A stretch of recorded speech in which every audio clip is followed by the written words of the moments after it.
kayong nadi-disappoint. So because of this, no, nagkakaroon agad kayo ng sudden depression, no, something like that, no, sa mga, kasi masyado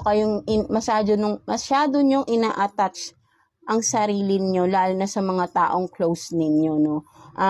Ang nakikita ko rito, sinasabi sa iyo ni Universe na wag mong masyadong i-attach ang sarili mo. Pahalagahan mo yung sarili mo, mas i-balance mo lang, no, para hindi na maulit yung mga before na pain na naramdaman mo, no. For some of you kasi, ang nakita ko rito, no, meron ng mga pangyayari sa past na na-disappoint kayo at ang tagal ninyong makarecover, no.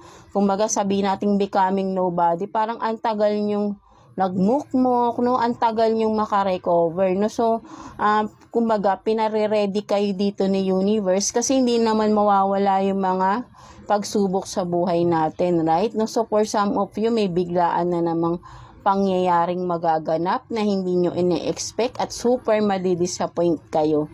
Kaya dito parang inuunahan na kayo ni Universe, i-balance nyo yung sarili nyo. Huwag kayong masyadong ma-attach sa mga bagay-bagay na kung ano man itong mangyayari or madi-discover or makakapag-disappoint sa inyo.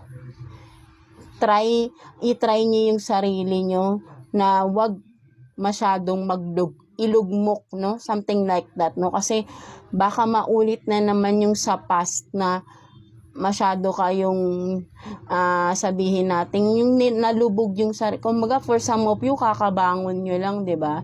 So but then eto na naman, parang may darating na namang unexpected, no, na makakapag-disappoint sa inyo, no. So kailangan dito mas matatag ka na kasi from the past, no, sana dapat natuto ka na doon, no, para alam mo na kapag dumating na naman yung halos same scenario is you are ready na, kumbaga, na-overcome mo na yung sa past, alam mo na paano i-handle itong mga paparating pa, right? No? Kasi habang buhay tayo, expect the unexpected, right? No? So, ayun yung nakikita ko rito, no? So, sinasabi sa ni Universe, no, becoming nobody, expect the unexpected, no?